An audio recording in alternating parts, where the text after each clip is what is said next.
ನಮಸ್ಕಾರ ಪ್ರಿಯ ವೀಕ್ಷಕರಿಗೆ, ನಿಮಗೆಲ್ಲರಿಗೂ ಅನಂತ ನಮಸ್ಕಾರಗಳು. ನಾನು ರಾಮನಾಥ್ ಜೋಯ್ಸ್ ಮಾತನಾಡ್ತಿರ್ತಕ್ಕಂಥದ್ದು. ಇಂದಿನ ಸಂಚಿಕೆಯಲ್ಲಿ ಇಂದು ಯುಗಾದಿ ಹಬ್ಬ. ಯುಗಾದಿ ಹಬ್ಬ ಅಂದರೆ ಈ ಪ್ರತಿ ವರ್ಷದ ಸಂವತ್ಸರಗಳು ಬರ್ತಾ ಇರುತ್ತೆ. ಯುಗಾದಿ ಕಳೆದರೂ ಯುಗಾದಿ ಬರಲಿ ಬರುತ್ತದೆ. ಹೊಸ ವರ್ಷ ಹೊಸ ಹರುಷ ತಂದಿದೆ ಅಂತ ಹೇಳ್ತೀವಿ ನಾವು. ಈ ಯುಗಾದಿ ಹಬ್ಬವನ್ನು ಎಲ್ಲ ಸಾಮಾನ್ಯವಾಗಿ ಯುಗಾದಿ ಹಬ್ಬದಲ್ಲಿಂದ ಈ ಅಕ್ಷಯ ತದಿಗೆ ಆಗಿರ್ಬೋದು, ದೀಪಾವಳಿ ಆಗಿರ್ಬೋದು, ಗೌರಿ ಗಣಪತಿ ಆಗಿರ್ಬೋದು, ಅನೇಕ ಹಬ್ಬಗಳು ಬರ್ತಾ ಇರುತ್ತೆ. ಹಬ್ಬಗಳ ಸಾಲೆ ಅಂತ ನಾವು ಹೇಳ್ತೀವಿ. ಆದರೆ ಈ ಹೊಸ ನೂತನ ಸಂವತ್ಸರ ಅಂದರೆ ಆರಂಭದ ಚೈತ್ರ ಚಿಗುರು ಅಂತ ಹೇಳ್ತೀವಿ. ಚೈತ್ರ ಮಾಸದ ಶುಕ್ಲ ಪಕ್ಷ ಪಾಡ್ಯ ಅಂದರೆ ಪ್ರಥಮ ದಿವಸ ಯುಗಾದಿ ಹಬ್ಬ ನಾವು ಆಚರಿಸಬೇಕು. ಯುಗಾದಿ ಹಬ್ಬ ಎಂದರೆ ಸಿಹಿ ಕಹಿಯನ್ನು ಎರಡು ಸಮನಾಗಿ ಸ್ವೀಕಾರ ಮಾಡಿ ಜೀವನದಲ್ಲಿ ಎಲ್ಲವೂ ಸಹಬಾಳ್ವೆಯ ಸಂಸಾರವನ್ನು ಮಾಡಿ ಈ ಒಂದಿರಬೇಕು ಅಂತ ಪ್ರತೀತಿ ಇದೆ. ನಾವು ಸಿಹಿ ಕಹಿಯನ್ನು ಎರಡೂ ಸ್ವೀಕಾರ ಮಾಡಿ ನಾವು ಹಬ್ಬವನ್ನು ಆಚರಿಸಬೇಕು ಅಂತ. ಸಾಮಾನ್ಯವಾಗಿ ಹಬ್ಬದಲ್ಲಿ ತರಳು ತೋರಣಗಳು ಯಾವಾಗ ಅಪರೂಪವಾಗಿ ಕಟ್ಕೋತೀವಿ. ಸಾಮಾನ್ಯ ಗೌರಿ ಹಬ್ಬ, ಗಣಪತಿ ಹಬ್ಬದಲ್ಲಿ ಕೆಲವು ಕಟ್ಕೋತೀವಿ. ಆದರೆ ಯುಗಾದಿಯಲ್ಲಿ ಮಾತ್ರ ಯಾವಾಗಲೂ ಹಸಿರು ತೋರಣ ಇರುತ್ತೆ. ಚೈತ್ರ ಮಾಸದಲ್ಲಿ ಪ್ರತಿಯೊಂದು ಗಿಡಮರಗಳು ಕೂಡ ಹೊಸದಾಗಿ ಚಿಗುರುತ್ತೆ.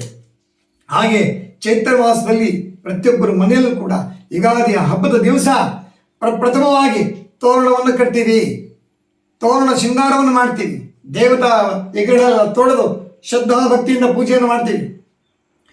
ಹೊರಗೆ ತೋರಣ ಒಳಗೆ ಹೂರಣ. ನೋಡಿ ಎಷ್ಟು ವಿಶೇಷತೆ ಇದೆ. ಹೊರಗೆ ತೋರಣ ಒಳಗೆ ಹೂರಣ. ಹೋಳಿಗೆ ಸಿಹಿ. ಯುಗಾದಿ ಹಬ್ಬದಲ್ಲಿ ಸಾಮಾನ್ಯವಾಗಿ ಹೋಳಿಗೆ ಮಾಡ್ತಕ್ಕಂಥ ಪ್ರತೀತಿ ಇದೆ ನಮ್ಮ ಹಿಂದೂ ಧರ್ಮದಲ್ಲಿ.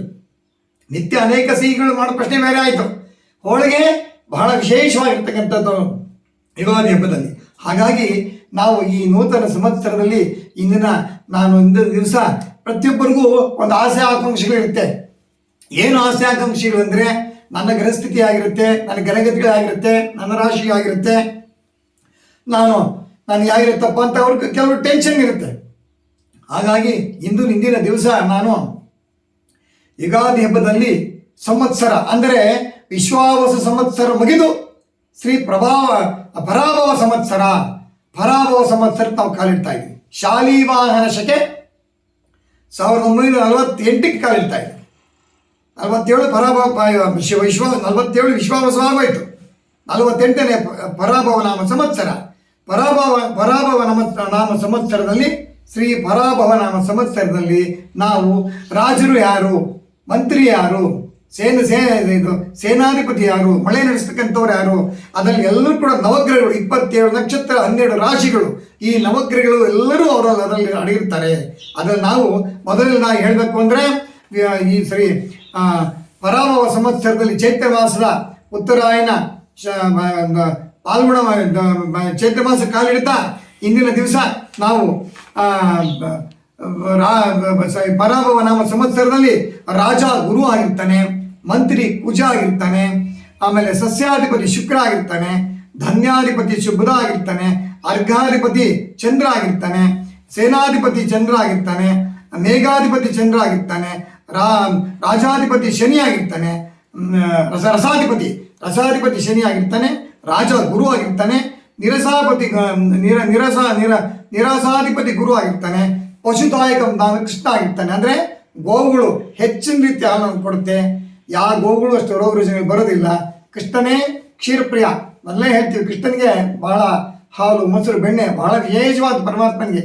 ಹಾಗಾಗಿ ಆ ಹಸುಗಳನ್ನ ಗೋವುಗಳನ್ನ ಕಾಯ್ತಕ್ಕಂಥ ಗೋವುಗಳೇ ಅಂದರೆ ಕೃಷ್ಣನ ಪ್ರೀತಿ. ಆದ್ದರಿಂದ ನಾವು ಕೃಷ್ಣನಿಗೆ ಪಶುದಾಯಕನ ಅಧಿಪತಿ ಆದ್ದರಿಂದ ಹಸುಗಳು ಚೆನ್ನಾಗಿ ಹಾಲು ಕೊಡುತ್ತೆ, ಆರೋಗ್ಯವಾಗಿರುತ್ತೆ. ಇದು ಈ ಒಂದು ಸಂವತ್ಸರದ ವಿಶೇಷತೆಯ ಒಂದು ಒಂದು ನವನಾಯಕರ ಫಲ ಅಂತ ಹೇಳ್ತೀವಿ. ನವನಾಯಕ ರಾಜರುಗಳು ಯಾವ್ಯಾವ ಸ್ಥಾನದಲ್ಲಿ ಇರ್ತಾರೆ ಅಂತಕ್ಕಂಥದ್ದು ನಾವು ವಿವರಣೆ ಕೊಟ್ಟಿದ್ದೀವಿ.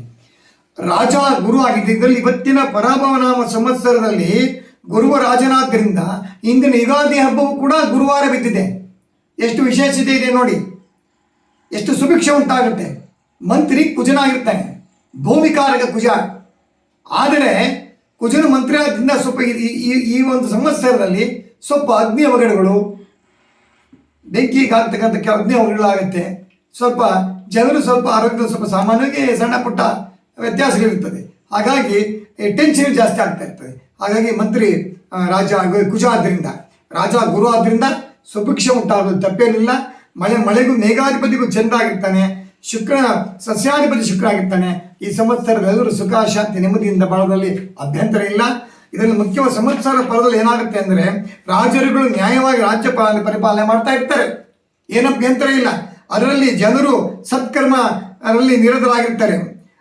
ಭಯ ಭಕ್ತಿಯಿಂದ ಆಯಾ ಒಂದು ಧರ್ಮವನ್ನು ಆಚರಿಸಿ ಭಯ ಭಕ್ತಿಯಿಂದ ನಡ್ಕೊತಾ ಇರ್ತಾರೆ. ಇದರಲ್ಲಿ ಮುಖ್ಯವಾಗಿ ಮಳೆಗಳು ಚೆನ್ನಾಗಿ ಫಲಿಸುತ್ತೆ, ಬೆಳೆಗಳು ಚೆನ್ನಾಗಿ ಉತ್ತಮವಾಗಿ ಶ್ರೀಗಂಧ ಕುಂಕುಮ ಎಣ್ಣೆ ಎಲ್ಲ ಬದಲಾದಗಳು ಚೆನ್ನಾಗಿ ಅಭಿವೃದ್ಧಿ ಆಗ್ತದೆ. ಗೋವುಗಳು ಹೇರಳವಾಗಿ ಹಾಲು ಕೊಡುತ್ತೆ. ನಮ್ಮ ದೇಶಕ್ಕೆ ಯಾವುದೇ ಒಂದು ಅಡೆತಡೆಗಳಾಗಿದೆ, ಯುದ್ಧದ ಭಯ ಅಲ್ಲಿ ಕಾರ್ಮೋಡಗಳಲ್ಲಿ ಯಾವುದೂ ಇಲ್ಲ. ಏಕೆಂದರೆ ನಮ್ಮ ದೇಶ ಇದು ಒಳ್ಳೆ ತಪೋಭೂಮಿ. ಋಷಿಮುನಿಗಳು ಇಲ್ಲಿ ಬೇಕಾದಷ್ಟು ಯಜನೆ ಯಜ್ಞಾದಿಗಳನ್ನು ಮಾಡಿ ನಮ್ಮ ಭೂಮಿ ಮೇಲೆ ಹೆಚ್ಚಿನ ರೀತಿಯ ಶಕ್ತಿಯನ್ನು ಕೊಟ್ಟೋಗಿದ್ದಾರೆ. ಆದ್ದರಿಂದ ಯಾವುದೇ ಕಾರಣಕ್ಕೂ ಇದು ಸತ್ಯಯುಗ. ಆದ್ದರಿಂದ ತ್ರೇತಾಯುಗ, ಕೃತಿಯುಗ, ತ್ರೇತಾಯುಗ, ದ್ವಾಪರಯುಗ, ಕಲಿಯುಗ ದತ್ತ ಯುಗಗಳನ್ನ ಹೇಗೋ ಆ ಎಲ್ಲ ಯುಗಗಳಲ್ಲೂ ಕೂಡ ಋಷಿಮುನಿಗಳು ನಮಗೆಲ್ಲ ಹೆಚ್ಚಿನ ರೀತಿಯಲ್ಲಿ ಈ ಭೂಮಿಯ ಮೇಲೆಲ್ಲ ಶಕ್ತಿಯನ್ನು ಕೊಟ್ಟು ಒಳ್ಳೆಯ ಪುಣ್ಯಕರವಾಗಿದ್ದ ತಪ್ಪೋ ಭೂಮಿಯನ್ನು ಮಾಡಿ ಹೋಗಿರೋ ಉದ್ದೇಶದಿಂದ ಯಾರೂ ಸತ್ಯವಂತರಿಗೆ ಯಾರಿಗೇನು ತೊಂದರೆಗಳಾಗೋದಿಲ್ಲ. ಅದಂತೂ ನಾನು ಕಳಕಳಿತ ಹೇಳ್ತಾ ಇದ್ದೀನಿ. ಜನರೆಲ್ಲರೂ ಆದಷ್ಟು ಸತ್ಯ ಧರ್ಮದಿಂದ ಇದ್ದರೆ ಎಲ್ಲರೂ ಅದು ಭಗವಂತನ ಕಡೆ ಆದಷ್ಟು ನಾವು ಪ್ರತಿದಿನ ಹೇಳ್ತೀವಿ, ನಾವು ನಮ್ಮ ವೃತ್ತಿಗಳನ್ನ ಮಾಡ್ತೀವಿ, ನಮ್ಮ ವೃತ್ತಿಗಳು ನಮ್ಮ ಆಯಾ ವೃತ್ತಿಗಳು ಹೋಗ್ತಾರೆ ಬರ್ತಾರೆ, ಅವರ ಸಂಪಾದನೆಯನ್ನು ಅವ್ರು ಮಾಡ್ತಾ ಇರ್ತಾರೆ. ಆದರೂ ಕೂಡ ನಾವು ಮುಖ್ಯವಾಗಿ ಹೇಳಬೇಕು ಅಂದರೆ ಸ್ವಲ್ಪನಾದರೂ ವೇಳೆಯನ್ನು ಭಗವಂತನ ಕಡೆ ಕೊಡಬೇಕು. ಭಗವಂತನ ಕಡೆ ಗಮನವನ್ನು ಕೊಟ್ಟಾಗ ಸ್ವಲ್ಪ ಒಂದು 10 ನಿಮಿಷ 5 ನಿಮಿಷ ದೇವರಿಗೆ ನಾಮಸ್ಮರಣೆಯನ್ನು ಮಾಡಿದ್ರೆ ಭಗವಂತನ ಹೆಚ್ಚಿನ ಫಲವನ್ನು ಕೊಡಲಿ ಅಭ್ಯಂತರ ಇಲ್ಲ ಅಂತ ನಾನು ಹೇಳಕ್ಕೆ ಬಯಸ್ತಾ ಇದ್ದೀನಿ. ಇದರಲ್ಲಿ ಈಗ ಈ ಸಂವತ್ಸರ ಫಲಗಳ ಬಗ್ಗೆ ನಾನು ಹೇಳಿದ್ದೀನಿ. ಈಗ ರಾಶಿಗಳ ಫಲ ಹೇಳ್ತೀನಿ. ಎಲ್ಲರೂ ನಮ್ಮ ಪ್ರಿಯ ವೀಕ್ಷಕರೇ ಎಲ್ಲರೂ ಕೂಡ ಇರ್ಬೋದು ಕಾಣುತ್ತೆ. ಆ ರಾಶಿ ಫಲವನ್ನು ನಾನು ಹೇಳ್ತೀನಿ. ಪ್ರತಿಯೊಬ್ಬರಿಗೂ ಕೂಡ ಒಂದೊಂದು ರಾಶಿ, 12 ರಾಶಿಗಳಿವೆ. 12 ರಾಶಿಗಳಲ್ಲಿ ಮೊದಲನೇದಾಗಿರ್ತಕ್ಕಂಥದ್ದು ಮೇಷರಾಶಿ. ಮೇಷರಾಶಿ ಮೊದಲನೇದಾಗಿರ್ತಕ್ಕಂಥದ್ದು ಮೇಷರ 27 ನಕ್ಷತ್ರ ಇದೆ, 12 ರಾಶಿ ಇದೆ. 27 ನಕ್ಷತ್ರ 12 ರಾಶಿ. ಅದರಲ್ಲಿ 27 ನಕ್ಷತ್ರದಲ್ಲಿ ಮೇಷದಿಂದ ಮೀನವರೆಗೆ ಮೊದಲನೇದಾಗಿ ಮೇಷರಾಶಿ ಹುಟ್ಟುತ್ತವರಿಗೆ ಅವ್ರಿಗೆ ಯಾವ ರೀತಿ ವಿಶೇಷವಾಗಿದೆ ಅಂತಕ್ಕಂಥದ್ದನ್ನು ನಾನು ಹೇಳ್ತಾ ಇದ್ದೀನಿ. ಮೇಷರಾಶಿಯಲ್ಲಿ ಇರ್ತಕ್ಕಂಥವರು ಮೊದಲನೇದಾಗಿ ಅವರು ಆ ರಾಶಾಧಿಪತಿ ಅದಕ್ಕೆ ಕುಜ ಆಗಿರ್ತಾನೆ. ಮೇಷರಾಶಿ ಹುಟ್ಟಿರತಕ್ಕಂಥವ್ರು ರಾಶಾಧಿಪತಿ ಕುಜ ಆಗಿರ್ತಾನೆ. ರಾಶಾಧಿಪತಿ ಕುಜ ಆಗಿದ್ದರಿಂದ ಅವರಿಗೆ ರಾಶಿ ತುಂಬ ಚೆನ್ನಾಗಿದೆ. ಅವರಿಗೆ ಮುಖ್ಯವಾಗಿ ಅವರಿಗೆ ಶುಭವಾಗಿರೋ ಸಂಖ್ಯೆ 1, 2, 3, 9 ಅವರಿಗೆ ಶುಭ ಸಂಖ್ಯೆ ಆಗಿದೆ. ಅವರಿಗೆ ಶುಭ ಬಣ್ಣ ಕೆಂಪು, ಹಳದಿ, ಕೇಸರಿ ಆಗಿದೆ. ಅವರಿಗೆ ಶುಭ ವಾರಗಳು ಭಾನುವಾರ, ಮಂಗಳವಾರ, ಗುರುವಾರ ಶುಭವಾರವಾಗಿದೆ. ಮೇಷರಾಶಿಯವರು ಅವರಿಗೆ ಗುರು ಮಿಥುನ ರಾಶಿ ಹಾಗೂ ಮಿಥುನ ರಾಶಿ ಮತ್ತು ಕರ್ಕಾಟಕ ರಾಶಿ ಸಂಚಾರವಾಗುವುದರಿಂದ ಮೇಷರಾಶಿಯವರಿಗೆ ಜನ್ಮದಲ್ಲಿ ಶುಕ್ರನು 3ನೇ ಮನೆಯಲ್ಲಿ ಗುರುವಾಗಿ 12ನೇ ಮನೆಯಲ್ಲಿ ಶನಿ ಆಗಿ ಆದರೂ ಕೂಡ ಈ ಮೇಷರಾಶಿ 60 ಭಾಗದಷ್ಟು ಮೇಷರಾಶಿಯವರು ಚೆನ್ನಾಗಿದೆ. 60 ಭಾಗದಷ್ಟು ಮೇಷರಾಶಿಯವರು ಚೆನ್ನಾಗಿದೆ. ಗುರು ಉಚ್ಚ ಸ್ಥಾನಕ್ಕೆ ಬರ್ತಾ ಇದ್ದಾನೆ. ತದನಂತರವಾಗಿ ಮೇಷರಾಶಿಯವರು ಪಶ್ಚಿಮ ಭಾಗದಲ್ಲಿ ಕೇತು ಇದ್ದಾನೆ, 11ನೇ ಮನೆಯಲ್ಲಿ ರಾಹು ಇದ್ದಾನೆ, ಉಚ್ಚ ಸ್ಥಾನದಲ್ಲಿದ್ದಾನೆ ರಾಹು. ಇವರು ಮೇಷರಾಶಿಯವರು ಎಷ್ಟೇ ಕೆಲಸಗಳನ್ನು ಮಾಡೋದು ಕೂಡ ಬಹಳ ವಿಶೇಷ, ಒಳ್ಳೆಯ ಕೆಲಸಗಳನ್ನು ಮಾಡೋದು ಕೂಡ ಬಹಳ ವಿಶೇಷವಾಗಿ ಒಳ್ಳೆಯ ಫಲ ಬರೋದ್ರಲ್ಲಿ ಅಭ್ಯಂತರ ಇಲ್ಲ. ಇದರಲ್ಲಿ ಮುಖ್ಯವಾಗಿ ಏನಪ್ಪ ಅಂದರೆ ಅವರು ವಿಷ್ಣುವಿನ ಧ್ಯಾನವನ್ನು ಮಾಡಬೇಕು, ಸ್ವಲ್ಪ ಶ್ರೀಮನ್ನಾರಾಯಣನ ಧ್ಯಾನವನ್ನು ಮಾಡಬೇಕು. ದೀಪಾವಳಿಯ ನಂತರ ಅವರಿಗೆ ಇನ್ನೂ ಒಳ್ಳೆಯ ಯೋಗ ಇದೆ. ಜೊತೆಯಲ್ಲಿ ಮೇಷರಾಶಿಯವರಿಗೆ ಶನಿಯು 12ನೇ ಮನೆಯೊಳಗೆ ಇದ್ದರೂ ಕೂಡ ಒಳ್ಳೆಯ ದೃಷ್ಟಿ ಬೀಳ್ತಾ ಇರೋದ್ರಿಂದ ಮೇಷರಾಶಿಗೆ 7.5 ಶುರುವಾಗ್ತಾ ಇದೆ. ಇನ್ನೇನು ಕೆಲವೇ ವರ್ಷಗಳಲ್ಲಿ ಶುರುವಾದರೂ ಕೂಡ ಸ್ವಲ್ಪ ಶನೇಶ್ವರನ ಆರಾಧನೆ ಅಥವಾ ಆಂಜನೇಯನ ಧ್ಯಾನ ಮಾಡಿದ್ರೆ ಎಲ್ಲರೂ ಒಳ್ಳೆಯದಾಗುತ್ತೆ. ಅವರು ದೀಪಾವಳಿ ಹಬ್ಬದ ನಂತರ ಅವರು ಒಳ್ಳೆಯ ಯೋಗ ಇದೆ ಹೇಳ್ತಾ ಇದ್ದೀನಿ. ಅವರು ಭೂಮಿಯನ್ನು ಕೊಂಡುಕೊಳ್ಳುವಂತಹ ಯೋಗ ಕೂಡ ಇದೆ ಅವರಿಗೆ. ಯಾಕೆಂದರೆ ಕುಜನು ಈ ಸಲ ಮಂತ್ರಿ ಆದ್ದರಿಂದ, ಭೂಮಿಕಾರಕನಾದ್ದರಿಂದ ಹೆಚ್ಚಿನ ಫಲ ಮೇಷರಾಶಿಯವರಿಗಿದೆ. ಇದರಲ್ಲಿ ಅವರು ಒಂದು ಬಾರಿ ಕುಕ್ಕೆ ಸುಬ್ರಹ್ಮಣ್ಯಕ್ಕೆ ಹೋಗಿ ಸುಬ್ರಹ್ಮಣ್ಯ ದೇವರನ್ನ ಪ್ರಾರ್ಥನೆ ಮಾಡ್ಕೊಂಡ್ಬಂದರೆ ಹೆಚ್ಚಿನ ಲಾಭ ಇದೆ. ಇದರ ಜೊತೆಗೆ ಅವರ ಕುಲದೇವರನ್ನು ಬಿಡದೆ ಧ್ಯಾನವನ್ನು ಮಾಡಬೇಕು ಅಂತ ನಾನು ಹೇಳಕ್ಕೆ ಬಯಸ್ತೀನಿ. ವೃಷಭ ರಾಶಿಯವರಿಗೆ, ವೃಷಭ ರಾಶಿಯಲ್ಲಿ ಜನಿಸ್ತಕ್ಕಂಥವರು, ವೃಷಭ ರಾಶಿಗೆ ರಾಶಾಧಿಪತಿ ಶುಕ್ರ ಆಗ್ತಾನೆ, ಮೇಷಾಧಿಪತಿ ಕುಜ ಆಗ್ತಾನೆ, ವೃಷಭ ರಾಶಿಗೆ ಶುಕ್ರ ಆಗ್ತಾನೆ, ಲಕ್ಷ್ಮೀಕಾರಕ ಶುಕ್ರನಾದ್ದರಿಂದ ಅವರಿಗೆ ಶುಭ ವಾರ ಬಂದು ಬುಧವಾರ, ಶುಕ್ರವಾರ, ಶನಿವಾರ ಆಗುತ್ತೆ. ಅವರು ಬಿಳಿ, ಹಸಿರು, ಕಪ್ಪು ಬಣ್ಣಗಳವ್ರಿಗೆ ಆಗುತ್ತೆ. ಅವರ ಶುಭ ಸಂಖ್ಯೆ 5, 6, 8 ಶುಭ ಸಂಖ್ಯೆಗಳು. ವೃಷಭ ರಾಶಿ ಬಿಡ್ತಕ್ಕಂಥವ್ರಿಗೆ ಅವ್ರಿಗೆ ಈ ಬಾರಿ ಗುರು ಮೇ ತಿಂಗಳು 1ನೇ ತಾರೀಕು ಉಚ್ಚ ಸ್ಥಾನದಲ್ಲಿರ್ತಾನೆ, ಒಳ್ಳೆಯ ಸ್ಥಾನದಲ್ಲಿರ್ತಾನೆ. ನಾವು 11ನೇ ಮನೆಯೊಳಗೆ ಗುರು ಬರ್ತಾನೆ. ಬಹಳ ವಿಶೇಷವಾಗಿದೆ. ವೃಷಭ ರಾಶಿಯವರಿಗೆ ಒಳ್ಳೆಯ ಯಶಸ್ಸಿದೆ. ವೃಷಭ ರಾಶಿಯವರು ಕೂಡ ಅಷ್ಟೇ, ಅವರು ಯಾವುದೇ ಕೆಲಸವನ್ನು ಮಾಡಿದ್ರು ಕೂಡ ಕೇತು, ರಾಹು ಕೂಡ ಒಳ್ಳೆಯ ಸ್ಥಾನದಲ್ಲಿರ್ತಾನೆ. ಜೊತೆಗೆ ಶುಕ್ರನು ಒಳ್ಳೆಯ ಉಚ್ಚ ಸ್ಥಾನದಲ್ಲಿರೋದ್ರಿಂದ ಅವರು ಕೂಡ ತುಂಬ ಚೆನ್ನಾಗಿದೆ. ಅವರು ಒಂದು ಬಾರಿ ದೀಪಾವಳಿ ನಂತರವಾಗಿ ಗುರು 3ನೇ ಮನೆಗೆ ಹೋಗೋ ದೃಷ್ಟಿಯಿಂದ, ಕುಜನು 12ನೇ ಮನೆಗೆ ಹೋಗೋ ದೃಷ್ಟಿಯಿಂದ ಸ್ವಲ್ಪ ಅವರು ಸುಬ್ರಹ್ಮಣ್ಯ ದೇವರನ್ನ ಆರಾಧನೆ ಮಾಡೋದು ಒಳ್ಳೆಯದು ಅಂತ ಹೇಳಕ್ಕೆ ಬಯಸ್ತೀನಿ. ಇದರ ಜೊತೆಗೆ ಕುಲದೇವರಾಗಿರ್ತಕ್ಕಂಥ ಅವ್ರ ಮನೆಯ ಕುಲದೇವರಿಗೆ ಹೋಗಿ ಒಂದು ಬಾರಿ ದೇವರ ದರ್ಶನ ಮಾಡಿ ಪೂಜೆ ಮಾಡಿಸ್ಕೊಂಡು ಬಂದು ಒಳ್ಳೆಯದು. ವೃಷಭ ರಾಶಿಯವರಿಗೆ ಈ ವರ್ಷ ಬಹಳ ವಿಶೇಷವಾಗಿರ್ತಕ್ಕಂಥದ್ದು. ಅವರು ಯಾವುದೇ ಮಾಡಲಿ, ಯಾವ ಕಾರ್ಯವನ್ನು ಮಾಡಲಿ, ಅವರಿಗೆ ತುಂಬ ಯಶಸ್ಸಿದೆ ಅಂತ ಹೇಳಕ್ಕೆ ನಾನು ಬಯಸ್ತೀನಿ. ಮಿಥುನ ರಾಶಿಯವರು, ಮಿಥುನ ರಾಶಿಯವರಿಗೆ ರಾಶಾಧಿಪತಿ ಬುಧ ಆಗ್ತಾನೆ. ಬುಧ ಲಕ್ಷ್ಮೀನಾರಾಯಣ ಸ್ವರೂಪ ಅಂತ ಹೇಳ್ತೀವಿ. ಬುಧನು ಶುಭವಾರ ಬುಧವಾರ, ಶುಕ್ರವಾರ, ಭಾನುವಾರ ಬುಧದೋಷ ನಿವಾರಣೆಗೆ ಲಕ್ಷ್ಮೀನಾರಾಯಣ ಧ್ಯಾನ ಮಾಡಿ ಅಂತ ಹೇಳ್ತಾರೆ. ಬುಧವಾರ, ಶುಕ್ರವಾರ, ಭಾನುವಾರ ಬುಧನಿಗೆ ಇಷ್ಟವಾಗಿರ್ತಕ್ಕಂಥ ವಾರ. ಶುಭ ಬಣ್ಣ ಕೆಂಪು, ಹುಲ್ಲು ಹಸಿರು, ಕ್ಷಾಮ. ಉತ್ತಮ ಸಂಖ್ಯೆ 3, 5, 6, 8 ಶುಭ ಸಂಖ್ಯೆ ಬುಧ ಗ್ರಹಕ್ಕೆ. ಬುಧನು ಧನಾಧಿಪತಿ ಬುಧ ಅಂತೀವಿ. ಬುಧನು ಸ್ವಲ್ಪ ಜನ್ಮದಲ್ಲಿ ಗುರು ಇದ್ದಾನೆ. ಬುಧನಿಗೆ ಸ್ವಲ್ಪ ಜನ್ಮದಲ್ಲಿ ಗುರು ಇರೋದ್ರಿಂದ, ಅರ್ಧಾಷ್ಟಮದ ಚಂದ್ರ ಇರೋದ್ರಿಂದ ಸ್ವಲ್ಪ ವ್ಯಯ ಆಗುತ್ತೆ.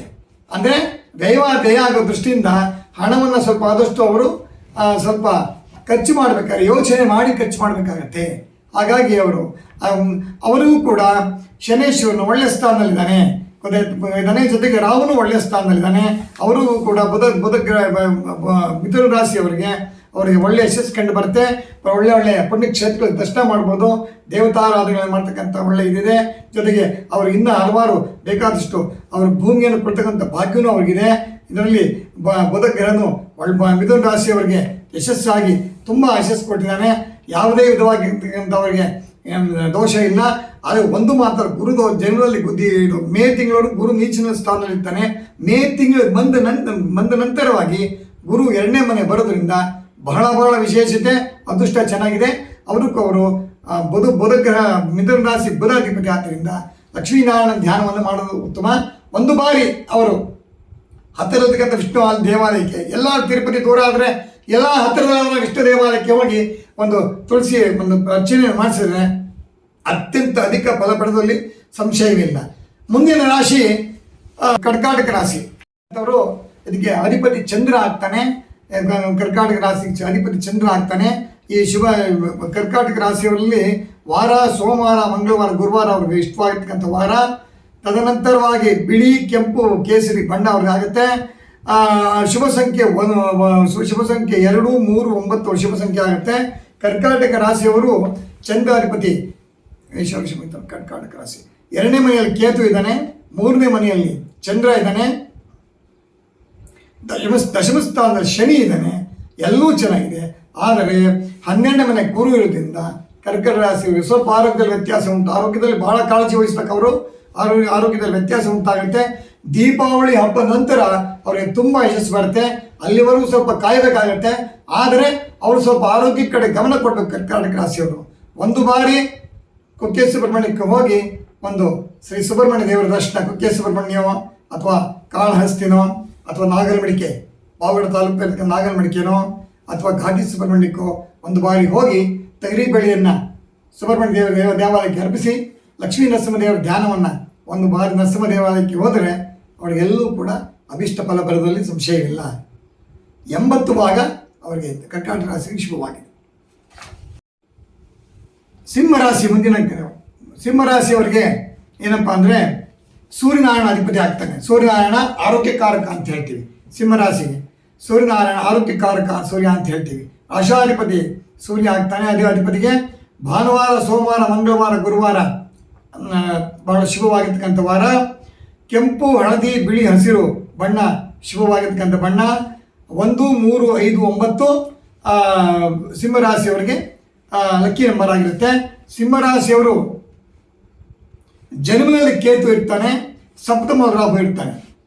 ಅವ್ರಿಗೆ ಅದೇ ಸಮಸ್ಯೆ. ಜನ್ಮದಲ್ಲಿ ರಾಹು ಇತ್ತು, ಸಪ್ತಮದಲ್ಲಿ ಕೇತು ಇದ್ದಾಗ ಏನಾಗ್ತದೆ, ಸ್ವಲ್ಪ ಅವರು ರಾಹು ಕೇತು ದೋಷಕ್ಕೆ ತುತ್ತಾಗಕ್ಕೆ ಸಾಧ್ಯ ಇದೆ. ಅವ್ರಿಗೆ ಸ್ವಲ್ಪ ಅವರ ಆರೋಗ್ಯದಲ್ಲಿ ವ್ಯತ್ಯಾಸ ಆಗ್ತದೆ. ಅವರು ಸಿಂಹರಾಶಿಯವರು ಏನು ಮಾಡಬೇಕಪ್ಪ ಅಂದರೆ ಅವರು ಆದಷ್ಟು ಸುಬ್ರಹ್ಮಣ್ಯ ದೇವರನ್ನ ಪ್ರಾರ್ಥನೆ ಮಾಡಬೇಕು. ಹತ್ತಿರದಲ್ಲೆಲ್ಲ ಸುಬ್ರಹ್ಮಣ್ಯ ದೇವಾಲಯದಲ್ಲಿ ಒಂದು 9 ವಾರವೋ ಒಂದು 16 ವಾರವೋ ಅವರು ಹಾಲನ್ನು, ತುಳಸಿಯನ್ನು ಅವರು ದೇವಾಲಯಕ್ಕೆ ಕೊಡಬೇಕು. ಇಲ್ಲ ಅಂದರೆ ನಾಗಕಟ್ಟೆ ಎಲ್ಲಿರುತ್ತೆ ಅಲ್ಲಿಗೆ ಅರಿಶಿನ ಹಾಲು ಹಾಕಿ ಒಂದು 3, 5, 7, 21 ನಮಸ್ಕಾರವನ್ನು ಮಾಡಿದರೆ, ನಾಗನ ಪ್ರಾರ್ಥನೆ ಮಾಡಿಕೊಂಡ್ರೆ ಅತ್ಯಂತ ಶೀಘ್ರವಾಗಿ ಅವರಿಗೆ ಜನ್ಮದಲ್ಲಿರ್ತಕ್ಕಂಥ ಕೇತು, ಸಪ್ತಮದಕ್ಕಂಥ ರಾಹು ದೋಷ ನಿವಾರಣೆ ಆಗ್ತದೆ. ಯಾಕೆಂದರೆ ಈ ಒಂದು ರಾಹು ಕೇತು ನೀಚಿಸ್ತಾನ ಜನ್ಮಾದಿತ್ಯ ಕೇತು ಇದ್ದು ಸಪ್ತಮದ ರಾಹು ಇದ್ದಾಗ ಏನಾಗ್ತದೆ, ಆರೋಗ್ಯದಲ್ಲಿ ಭಾರಿ ವ್ಯತ್ಯಾಸ ಉಂಟಾಗೋ ದೃಷ್ಟಿಯಿಂದ ಅವರಿಗೆ ಎಲ್ಲದರಲ್ಲೂ ಚೆನ್ನಾಗಿರುತ್ತೆ, ಆದರೆ ಆರೋಗ್ಯದಲ್ಲಿ ವ್ಯತ್ಯಾಸ ಆಗಿರೋದ್ರಿಂದ ಅವರು ಆದಷ್ಟು ಬೇಗನೆ ಅವರು ನಾಗದೇವರನ್ನು ಪ್ರಾರ್ಥನೆ ಮಾಡಲೇಬೇಕು. ತದನಂತರವಾಗಿ ಅಷ್ಟಮದಲ್ಲಿ ಶನಿ ಇನ್ನೂ ಬಿಟ್ಟು ಹೋಗಿಲ್ಲ. ಅವ್ರಿಗೆ ಅಷ್ಟಮದಲ್ಲಿ ಶನಿ ಬಿಟ್ಟು ಹೋಗಿದ್ದ ದೃಷ್ಟಿಯಿಂದ ಅವರು ಶನೇಶ್ವರನ್ನು ಧ್ಯಾನ ಮಾಡಬೇಕಾಗತ್ತೆ. ಅವರು ಶನೇಶ್ವರ ದೇವಸ್ಥಾನಕ್ಕೆ ಕೂಡ ಒಂದು 9 ವಾರ ಹೋಗಿ ಶನಿದೇವ್ರನ್ನ, ಅಥವಾ ಆಂಜನೇಯ ದೇವಸ್ಥಾನಕ್ಕೂ ಒಂದು 9 ವಾರ ಆಂಜನೇಯ ದೇವಸ್ಥಾನಕ್ಕೆ ಶನಿವಾರನ ಹಾಕ್ಬೋದು, ಅಥವಾ ಶನೇಶ್ವರ ದೇವಸ್ಥಾನಕ್ಕೆ ಶನಿವಾರನ ಹಾಕ್ಬೋದು. ಯಾವ ದೇವ್ರಿಗಾರ ನಮಸ್ಕಾರ ಮಾಡೋರು ಮುಂದೆ ಅಲ್ಲಿ ಹೋಗಿ ದೇವರಿಗೆ ನಮಸ್ಕಾರ ಮಾಡಿ ಮಂಗಳಾರತಿ ತೊಗೊಂಡು ಒಂದು ತೀರ್ಥ ಸಂಪ್ರೋಕ್ಷಣೆ ಮಾಡಿಕೊಂಡ್ರೆ ಅವರಿಗೆ ಸಂಪೂರ್ಣವಾಗಿ ಶನಿದೋಷ ನಿವಾರಣೆ ಆಗುತ್ತೆ. ನಾಗನ ಧ್ಯಾನ ಮಾಡಿದರೆ ಜನ್ಮದಲ್ಲಿರ್ತಕ್ಕಂಥ ಕೇತು ರಾಹುವಿನ ಒಂದು ದೋಷ ನಿವಾರಣೆ ಆಗೋದ್ರಲ್ಲಿ ಸಂಶಯ ಇಲ್ಲ. ಒಂದು ಬಾರಿ ಸುಬ್ರಹ್ಮಣ್ಯಕ್ಕೆ ಹೋಗಿ ಬರ್ಬೋದು. ಸುಬ್ರಹ್ಮಣ್ಯಕ್ಕೆ ಹೋಗೋಕ್ಕಾಗಲ್ಲ, ನನಗೆ ಕಷ್ಟ ಆಗುತ್ತೆ ಅಂದರೆ ಅವರು ಇಲ್ಲೇ ಹತ್ತಿರದಲ್ಲಿ ನಾಗನ ಒಂದು ಧ್ಯಾನವನ್ನು ಎಲ್ಲನೇ ಮಾಡಬಹುದು. ಸಿಂಹರಾಶಿಯವರು ಇವರು ಕೂಡ ಒಂದು 60 ಭಾಗ ಶುಭವಾಗಿದೆ. ರಾಶಿ ಕನ್ಯಾ ರಾಶಿ. ಕನ್ಯಾ ರಾಶಿಯಲ್ಲಿ ಇರ್ತಕ್ಕಂಥವರು ಅವರಿಗೆ ಶುಭವಾರ ಬುಧವಾರ, ಶುಕ್ರವಾರ, ಭಾನುವಾರ. ಅವರಿಗೆ ಕೆಂಪು, ಹುಲ್ಲು, ಹಸಿರು, ಶ್ಯಾಮ ಬಣ್ಣ ಬರುತ್ತೆ. ಶುಭ ಸಂಖ್ಯೆ 3, 5, 6, 8. ಶುಭ ವಾರ ಬುಧವಾರ, ಶುಕ್ರವಾರ, ಭಾನುವಾರ. ಶುಭ ಬಣ್ಣ ಕೆಂಪು, ಹಸಿರು, ಶ್ಯಾಮ. ಶುಭ ಸಂಖ್ಯೆ 3, 5, 6, 8. ಕನ್ಯಾ ರಾಶಿಯವರಿಗೆ ಅಧಿಪತಿ ಬುಧ ಆಗ್ತಾನೆ. ಅವರು ಕೂಡ ಲಕ್ಷ್ಮೀನಾರಾಯಣ ಧ್ಯಾನವನ್ನು ಹೆಚ್ಚಿನ ಮಾಡಿದ್ರೆ ಹೆಚ್ಚಿನ ಫಲ ಬರುತ್ತೆ. ಈಗ ಬುಧ ಅವರಿಗೆ, ಕನ್ಯಾ ರಾಶಿಯವರಿಗೆ ಜನ್ಮದಲ್ಲಿ ಚಂದ್ರ ಇದ್ದಾನೆ.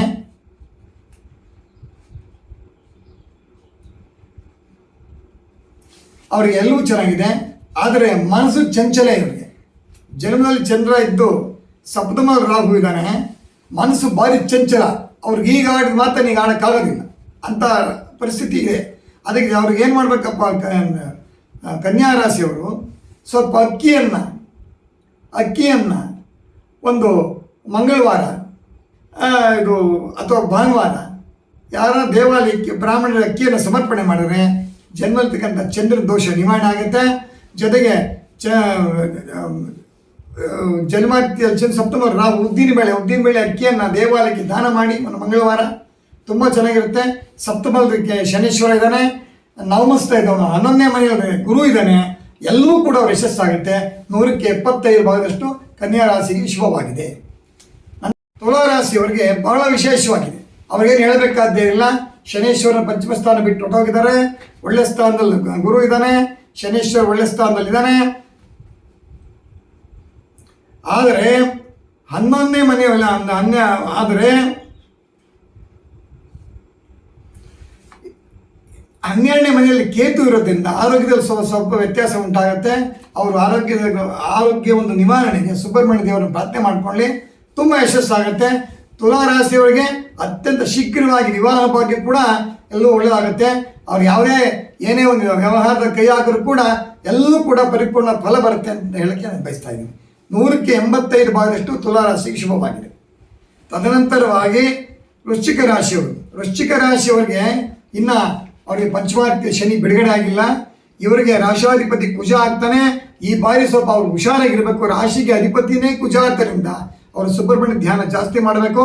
ಈಗ ಅವರಿಗೆ 1, 2, 3, 9 ಶುಭ ಸಂಕೇತ. ಅವರಿಗೆ ಶುಭ ಬಣ್ಣ ಬಂದು ಹವಳ ಮಾಣಿಕ್ಯ. ಶುಭ ಬಣ್ಣ ಬಂದು ಅವರಿಗೆ ಕೆಂಪು, ಹಳದಿ, ಕೇಸರಿ. ಶುಭ ವಾರ ಭಾನುವಾರ, ಮಂಗಳವಾರ, ಗುರುವಾರ. ವೃಶ್ಚಿಕ ರಾಶಿಯವರಿಗೆ ಪಂಚಮದಲ್ಲಿ ಶನೇಶ್ವರ ಇರೋದ್ರಿಂದ ಅವರು ಬಹಳ ಆರೋಗ್ಯದ ಬಗ್ಗೆ ಕಾಳಜಿ ವಹಿಸಬೇಕಾಗುತ್ತೆ. ಹಾಗಾಗಿ ಆದರೆ ದೀಪಾವಳಿ ಹಬ್ಬದ ನಂತರ ಗುರು ಒಳ್ಳೆ ಸ್ಥಾನಕ್ಕೆ ಬರ್ತಾನೆ. ಸ್ವಲ್ಪ ಆರೋಗ್ಯ ಸುಧಾರಣೆ ಆಗುತ್ತೆ. ಈಗಾಗಲೇ ಸಾಕಷ್ಟು ಸಮಸ್ಯೆ ಸರಮಾಲೆ ಹಾಕ್ಕೊಂಡಿದ್ದಾರೆ ವೃಶ್ಚಿಕ ರಾಶಿಯವರು. ಇನ್ನೂ ಅಷ್ಟು ಕಷ್ಟಗಳು ಅನುಭವಿಸ್ಬೇಕಾಗತ್ತೆ. ಈ ಒಂದು ಕುಜರ ಈ ಒಂದು ವೃಶ್ಚಿಕ ರಾಶಿಯವರು ಕುಜನೇ ಈ ವರ್ಷ ಮಂತ್ರಿ ಆದ್ದರಿಂದ ಕುಜನ ಪ್ರಭಾವ ವೃಶ್ಚಿಕ ರಾಶಿಗೆ ಅಧಿಪತಿ ಆದ್ದರಿಂದ ಕುಜನ ಪ್ರಭಾವ ಜಾಸ್ತಿ ಬೀರುತ್ತೆ. ಅವರು ಒಂದು ಬಾರಿ ನವಗ್ರಹ ಶಾಂತಿ ಮಾಡಿಸ್ಕೊಳ್ಳಿ. ಹತ್ತಿರದ ಪುರೋಹಿತನ ಕಾಂಟ್ಯಾಕ್ಟ್ ಮಾಡಿ ಎದುರಿಗೆ ಕುಜದೋಷ ನಿವಾರಣೆಗೆ ಕುಕ್ಕೆ ಸುಬ್ರಹ್ಮಣ್ಯಕ್ಕೆ ಹೋಗಿ ಒಂದು ಆಶ್ಲೇಷ ಬಲಿಯ ಪೂಜೆಯನ್ನು ಮಾಡಿಸ್ಕೊಂಡು ಬಂದರೆ ಅತಿ ಶೀಘ್ರವಾಗಿ ಅವ್ರಿಗೆ ಕುಜದೋಷ ನಿವಾರಣೆ ಆಗುತ್ತೆ. ಪಂಚಮದಲ್ಲಿ ಶನಿ ಬಿಡುಗಡೆ ಆಗ ಸಾಧ್ಯ ಇಲ್ಲ. ಈ ವರ್ಷ ಕಳಿಬೇಕು. ಮನೆಯಲ್ಲಿ ಒಂದು ನವಗ್ರಹ ಶಾಂತಿ ಮಾಡಿಕೊಳ್ಳಲೇಬೇಕು. ಮಾಡಿಕೊಂಡ್ರೆ ಎಲ್ಲ ದೋಷಗಳು ನಿವಾರಣೆ ಆಗಿ ಅವರು ಸುಖವಾಗಿರ್ಬೋದು ಅಂತ ಹೇಳೋದ್ರಲ್ಲಿ ಸಂಶಯ ಇಲ್ಲ. ಮುಂದಿನ ಇವರಿಗೆ ವೃಶ್ಚಿಕ ರಾಶಿಯವರಿಗೆ ಒಂದು 50 ಭಾಗದ 40 ಭಾಗದಷ್ಟು ಶುಭವಾಗುತ್ತಷ್ಟೇ. ರಾಶಿಯವರಿಗೆ ಧನುಸ್ ರಾಶಿಯವರಿಗೆ ಗುರು ಅಧಿಪತಿ ಆಗ್ತಾನೆ. ಗುರುನೇ ಈ ವರ್ಷ ರಾಜನಾದ್ರಿಂದ ಇವರಿಗೆ ಗುರು ಆದ್ದರಿಂದ ಧನುಸ್ ರಾಶಿಯವರಿಗೆ ಭಾನುವಾರ, ಮಂಗಳವಾರ, ಗುರುವಾರ, ಶನಿವಾರ ಶುಭವಾರ. ಇವರಿಗೆ ಶುಭ ಸಂಖ್ಯೆ 1, 3, 8, 9. ಶುಭ ವಾರ ಭಾನುವಾರ, ಮಂಗಳವಾರ, ಗುರುವಾರ, ಶನಿವಾರ. ಶುಭ ಸಂಖ್ಯೆ 1, 3, 5, 9. ಶುಭ ಬಣ್ಣಗಳು ಹಳದಿ, ಕೆಂಪು, ಕೇಸರಿ, ತಾಮ್ರ. ಧನುಸ್ ರಾಶಿಯವರು ಅವ್ರಿಗೆ ಅರ್ಧಾಷ್ಟಮದಲ್ಲಿ ಶನಿ ಇದ್ದಾನೆ. ಅವರು ಕೂಡ ಅಷ್ಟು ಕಷ್ಟನೇ. ಗುರು ಬಿಟ್ಟು ಹೋಗ್ತಾ ಇರ್ತಾನೆ. ಮೇ ತಿಂಗಳ ನಂತರ ಗುರು ಬಿಟ್ಟು ಹೋಗ್ತಾನೆ. ಜೊತೆಗೆ ರಾಹು ಚೆನ್ನಾಗಿದ್ದಾನೆ. ಅವ್ರಿಗೆ ರಾಹು ಚೆನ್ನಾಗಿದ್ದಾನೆ, ಏನು ತೊಂದರೆ ಇಲ್ಲ. ಶುಕ್ರನು ಅರ್ಧಾಷ್ಟಮದಲ್ಲಿ, ಶನಿಯು ಅರ್ಧಾಷ್ಟಮದಲ್ಲಿ ಇರೋದ್ರಿಂದ ಅವರು ವಿಪರೀತ ಈ ವ್ಯಯ ಆಗ್ತದೆ. ದುಡ್ಡು ಕಾಸು ನಿಲ್ಲೋದಿಲ್ಲ. ಆದ್ದರಿಂದ ಅವರು ಈ ಒಂದು ಇದಕ್ಕೆ ತಕ್ಕಂತೆ ಪರಿಹಾರತೆ ಏನಪ್ಪ ಅಂದರೆ ಇವರು ಕೂಡ ಅರ್ಧಾಷ್ಟಮದಲ್ಲಿ ಶನಿ ಪ್ರಭಾವ ಬೀರೋದ್ರಿಂದ ಅದು ಪಂಚಮ ಶನಿಗೆ ಅನ್ವಯಿಸುತ್ತೆ. ಅವರು ಕೂಡ ಒಂದು ನವಗ್ರಹ ಶಾಂತಿ ಮಾಡಿಸ್ಕೊಳ್ಳೇಬೇಕಾಗತ್ತೆ. ಆಮೇಲೆ ಗುರುನು ನೀಚ ಸ್ಥಾನದಲ್ಲಿ ಹೋಗೋ ದೃಷ್ಟಿಯಿಂದ ಅವರು ದೀಪಾವಳಿ ಹಬ್ಬದ ನಂತರವಾಗಿ ನವೆಂಬರ್ ತಿಂಗಳು ಕಳೆದ ನಂತರ ಅವರು ನವಗ್ರಹ ಶಾಂತಿ ಮಾಡಿಸ್ಕೊಳ್ಳಿ. ಈ ಕ್ಷಣದಲ್ಲಿ ಮಾಡಿಸ್ಕೊಂಡು ತೊಂದರೆ ಇಲ್ಲ. ವರ್ಷ ಪೂರ್ತಿ ಅವರಿಗೆ ಗ್ರಹದೋಷ ನಿವಾರಣೆ ಆಗಿ ಪರಿಪೂರ್ಣ ಫಲ ಬರುತ್ತೆ. ಇವರು ಕೂಡ ಒಂದು 45 ಭಾಗದಷ್ಟು ಶುಭವಾಗುತ್ತೆ. ಆದರೆ ಕೇತು ಚಂದ್ರ ಸ್ವಲ್ಪ ನೀಚನಾಗಿರೋ ದೃಷ್ಟಿಯಿಂದ ಅದು ಕೇತು ಶಾಂತಿ, ಚಂದ್ರ ಶಾಂತಿ ಅಂದರೆ ಒಟ್ಟಾಗಿ ನವಗ್ರಹ ಶಾಂತಿ ಮಾಡಿಕೊಂಡ್ರೆ ಅವರು ಶುಭ ಫಲಗಳು ಪಡೆಯಬಹುದು. ಧನುಸ್ ರಾಶಿಯವರು. ಮಕರ ರಾಶಿಯವರು ರಾಶಾಧಿಪತಿ ಶನಿ ಅಧಿಪತಿ ಆಗ್ತಾರೆ. ಇವರಿಗೆ ಶುಭವಾರ ಬುಧವಾರ, ಶುಕ್ರವಾರ, ಶನಿವಾರ ಆಗುತ್ತೆ. ಇವರಿಗೆ ಬಣ್ಣಗಳು ನೀಲಿ, ಹಸಿರು, ಹಳದಿ ಬಣ್ಣ ಆಗ್ತದೆ. ಇವರಿಗೆ ಶುಭ ಸಂಖ್ಯೆ 4, 5, 6, 8 ಶುಭ ಸಂಖ್ಯೆ ಆಗ್ತದೆ. ಆದರೆ ಇವರಿಗೆ ಈ ಮಕರ ರಾಶಿಯವರಿಗೆ ಸಾಕಷ್ಟು ಜನ್ಮಾನಿತ್ಯ ಸಮಸ್ಯೆ ಸರಮಾಲೆಗಳು ಹಾಕ್ಕೊಂಡಿದ್ದರು. ಇವ್ರಿಗೆ ಯಾವ ರೀತಿಯಲ್ಲಿ ಏನು ತೊಂದರೆ ಇಲ್ಲ ಮಕರ ರಾಶಿಯವರಿಗೆ. ಆದರೆ ಒಂದು ಸಮಸ್ಯೆ ಏನಪ್ಪ ಅಂದರೆ ಕೈಕಾಲು ಬಾಧೆಗಳು, ನೋವುಗಳು ಜಾಸ್ತಿ ಬಾಧಿತವಾಗ್ತಾ ಇರ್ತದೆ. ಯಾಕೆಂದರೆ ರಾಹು 2ನೇ ಮನೆಯಲ್ಲಿರೋ ದೃಷ್ಟಿಯಿಂದ ಅದೊಂದು ಸಮಸ್ಯೆ ಇದೆ. ಆದ್ದರಿಂದ ರಾಹು ದೋಷ ನಿವಾರಣೆ ಮಾಡ್ಕೊಳ್ಳಿ. ಅವರು ಸುಬ್ರಹ್ಮಣ್ಯ ಆರಾಧನೆ ಮಾಡಲೇಬೇಕು. ಇನ್ಯಾವುದೇ ವಿಧವಾಗಿರೋದಕ್ಕೆ ಅವ್ರ ದೋಷ ಇಲ್ಲ. ಗುರು ಒಳ್ಳೆ ಸ್ಥಾನದಲ್ಲಿದ್ದಾರೆ, ಶನಿ ಉಚ್ಚ ಸ್ಥಾನದಲ್ಲಿದ್ದಾರೆ, ಶುಕ್ರನ ಒಳ್ಳೆ ಉಚ್ಚ ಸ್ಥಾನದಲ್ಲಿದ್ದಾರೆ. ಯಾವ ತೊಂದರೆ ಇಲ್ಲದ ದೃಷ್ಟಿಯಿಂದ ಇವರಿಗೆ ಮಕರ ರಾಶಿಯವರಿಗೆ 100ಕ್ಕೆ 80 ಭಾಗದಷ್ಟು 89 ಭಾಗದಷ್ಟು ಬಹಳ ಶುಭವಾಗಿದೆ. ಆದರೆ ಆರೋಗ್ಯದಲ್ಲಿ ಸ್ವಲ್ಪ ರಾಹು ನೀಚನಾಗಿರೋ ದೃಷ್ಟಿಯಿಂದ ಅವರು ಸುಬ್ರಹ್ಮಣ್ಯ ದೇವರ ಆರಾಧನೆ ಮಾಡೋದು ಉತ್ತಮ ಅಂತ ಹೇಳಿ ಬಯಸ್ತೀನಿ. ತದನಂತರವಾಗಿ ಕುಂಭರಾಶಿಯವರಿಗೆ ಶನೇಶ್ವರನೇ ಅಧಿಪತಿ ಆಗ್ತಾನೆ. ಕುಂಭರಾಶಿಯವರಿಗೆ ಅವರಿಗೆ ಶುಭ ವಾರ ಬಂದು ಬುಧವಾರ, ಶುಕ್ರವಾರ, ಶನಿವಾರ ಆಗುತ್ತೆ. ತದನಂತರವಾಗಿ ಅವರು ನೀಲಿ, ಹಸಿರು, ಕೇಸರಿ ಬಣ್ಣ ಶುಭವಾಗಿದೆ. ಶುಭ ಬಣ್ಣ ಬಂದು 4, 5, 6, 8 ಶುಭ ಬಣ್ಣ. ಕುಂಭರಾಶಿಯವರು ಕೂಡ ಸಾಕಷ್ಟು ಅವರು ಬಹಳ 7.5 ನೀನು ಅಂತ್ಯಕಾಲ ಬಂದಿದೆ. ಅವರು ಸಾಕಷ್ಟು ಅಂದರೆ ಶನೇಶ್ವರನ್ ಬಿಟ್ಟು ಹೋಗ್ತಾ ಇದ್ದಾರೆ, ಅಂದರೆ ಸ್ವಾಮಿಯವರು ಬಿಟ್ಟು ಹೋಗ್ತಾ ಇದ್ದಾರೆ ಶನಿದೇವರು. ಆ ಶನಿ ಅಂತ್ಯಕಾಲ ಬಿಟ್ಟು ಹೋಗ್ತಿರೋ ಕಾಲದಲ್ಲಿ ಮೀನ ರಾಶಿಯಿಂದ ಮೇಷ ಕೆಲವು ವರ್ಷಗಳಲ್ಲಿ ಪ್ರವೇಶ ಆಗ್ತಾರೆ.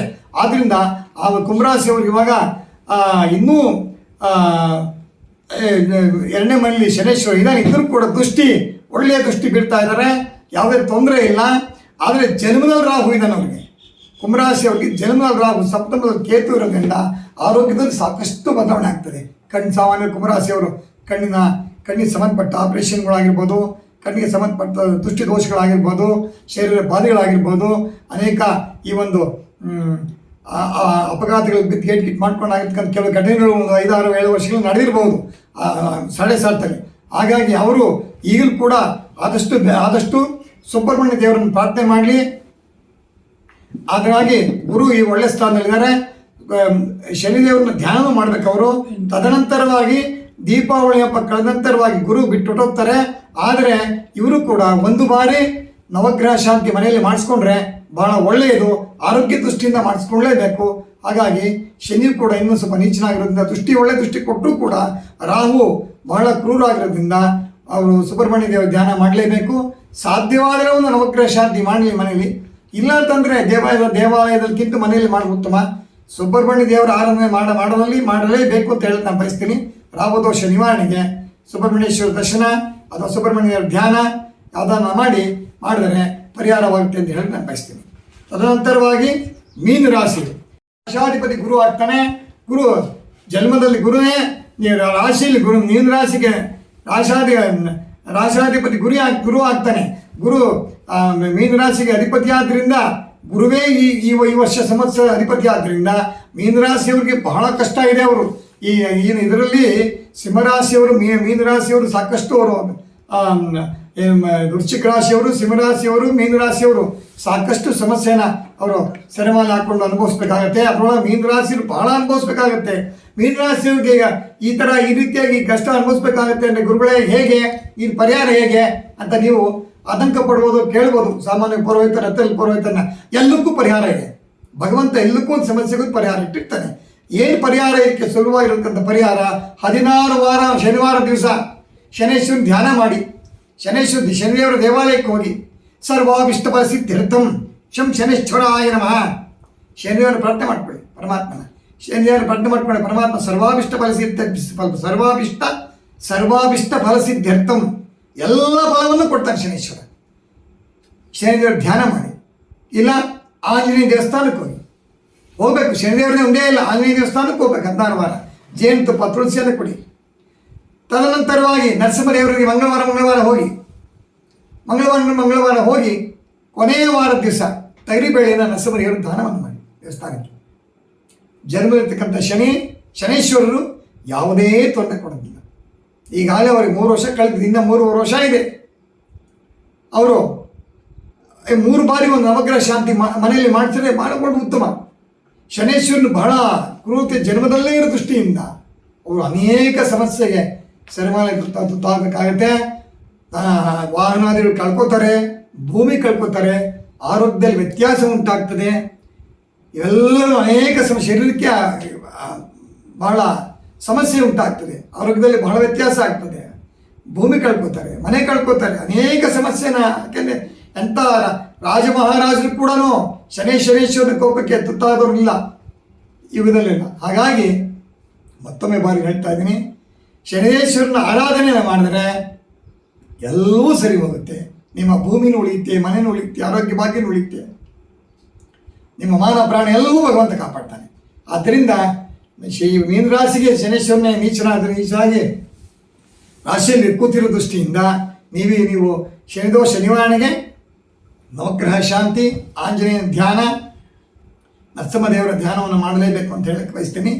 ಪ್ರಿಯ ವೀಕ್ಷಕರೇ, ಇಲ್ಲಿಯವರೆಗೂ ನಾನು ಈ ನವನಾಯಕರ ಫಲ ಶ್ರೀ ಪರಾಭವನಾಮ ಸಂವತ್ಸರದ ಚೈತ್ರ ಮಾಸದ ಶುಕ್ಲ ಪಕ್ಷದ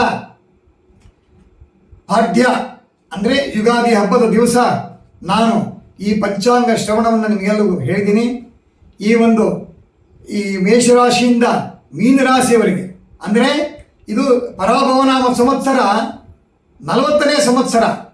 ಈ ಸಂವತ್ಸರವನ್ನು ನಿಮಗೆ ನಾನು ಈ ಪಂಚಾಂಗದ ಶ್ರವಣದಲ್ಲಿ ಭಗವಂತ ಏನು ನನಗೆ ಮನದಟ್ಟು ಮಾಡಿಕೊಟ್ಟಿದ್ದಾರೆ ಅದನ್ನು ನಿಮಗೆಲ್ಲೂ ನೀವು ಸಂವತ್ಸರ ಫಲಾಫಲಗಳನ್ನು ನಿಮಗೆ ವಿಷಯ ತಿಳಿಸಿದ್ದೀನಿ. ಒಂದು ಮಾತನ್ನು ಹೇಳಕ್ಕೆ ಬಯಸ್ತೀನಿ, ನೀವೆಲ್ಲರೂ ನಾವು ವೀಕ್ಷಕರು ತಿಳ್ಕೊಬೇಕು. ಅವರವರ ಮನೆ ದೇವರನ್ನ ಬಿಡಬಾರದು, ಅವರವರ ಗ್ರಾಮ ದೇವತೆಯನ್ನು ಬಿಡಬಾರದು. ಗುರುಗಳೇ, ನಾವು ಮನೆ ದೇವರನ್ನು ಬಿಡೋದಿಲ್ಲ, ಬೇರೆ ದೇವಸ್ಥಾನಕ್ಕೆ ಹೋಗ್ಬೋದಾ? ನಾವೆಲ್ಲ ಹೋಗ್ಬೋದೆಲ್ಲ ಹೋಗಿ. ಸರ್ವಂ ಜಗಮ್ಮಯತ್, ದೇವನೊಬ್ಬ ನಾಮ ಹಲವು. ಆಕಾಶಾತ್ಪದೀತಂ ತೋಯಂ ಯಥಾಗಚ್ಚತಿ ಸಾಗ್ರಹ, ಸರ್ವದೇವ ನಮಸ್ಕಾರಂ ಕೇಶವಂ ಪ್ರತಿಗಚ್ಚತಿ ಅಂತ ಹೇಳ್ತೀವಿ.